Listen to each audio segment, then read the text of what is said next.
Pittsburgh's Action Sports here at Acrisure Stadium, and joining me is Trib Live sports columnist Tim Benz. We are going to break down the Steelers' win over the Packers today, 23-19 the final. First, Tim, let's talk about the run game because we have seen quite the change in that. Yeah, they've been really good the last 2 weeks. This started against Tennessee on Thursday night, and they carried it over to this game against the Green Bay Packers today. Isaac Seumalo said something interesting to me after the game against Tennessee, where he essentially said it was a good thing to have that great game on the ground against Tennessee going into a long weekend so they could look at the tape and analyze what they did right after so many weeks of just looking at the tape and seeing what went wrong and saying in theory where it had to be better.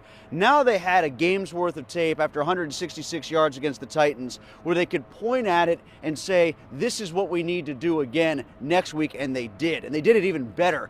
205 total yards on the ground. You had 82 from Harris. You had 101 from Warren, a couple here and there from Pickett. And largely, I think that was the most important part of today's game, was for the second consecutive week leaning into the run game, especially since the pass wasn't there, getting behind the offensive line. Broderick Jones has been really good on the right side since he's begun to start there. And this is about the same time last year where it began to coalesce for them in the run game a year ago. It was not after the bye this year, which happened in week 5, but last year, week 8, after they started off 2-6, the big reason why they got back into the hunt before being eliminated late last year is that run game got going in about week 8. You know, Najee Harris also said something after the game. He said that they finally found their identity within the run game. And we did see that here tonight. But something that they're still searching for identity-wise is the passing game. You kind of brought that up earlier. Yeah, it was not a fourth quarter Kenny game for Kenny Pickett. Just in general, the pass game never got into a rhythm. He only had 14 completions and 126 yards roughly or whatever it was for Pickett. Now,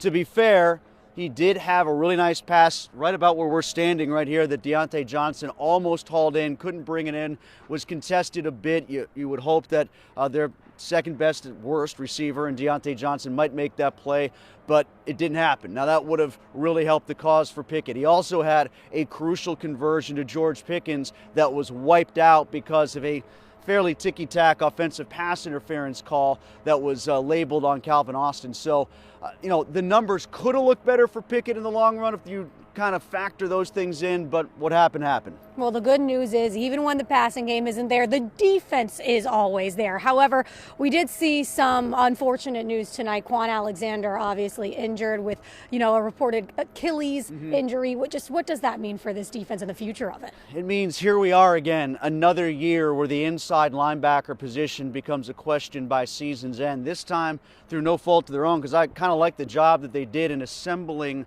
that trio to address the problem. Now, it would be nice if they just had one guy that stayed healthy. I mean, even when Ryan Shazier was here before his significant injury that ended his career, he did have injury concerns throughout his time here in Pittsburgh. It's a tough spot to stay healthy, which is why you need reinforcements. They thought they were well girded in that position, but with the loss of Holcomb last week and now Quan Alexander this week, you're down to Mark Robinson and to Landon Roberts, both very good players against the run, but nowhere near what you could get with the different permutations of having Holcomb out there, Alexander out there, and dotting in some of the safeties. They're going to have to get creative to get around this problem against these two AFC North teams coming up with the Browns and Bengals. Well, let's talk about that. Looking into the future, what does this win, big picture-wise, mean for the Steelers?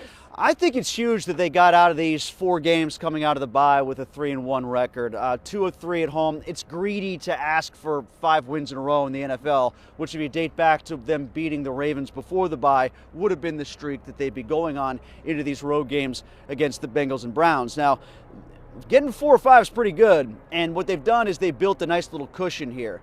Insofar as if they don't get the results that they want, if they don't even split against the Ohio teams, you're still above 500 when the schedule kind of eases up a bit before you get to a real tough slog over Christmas where they have 3 tough games to close out the regular season.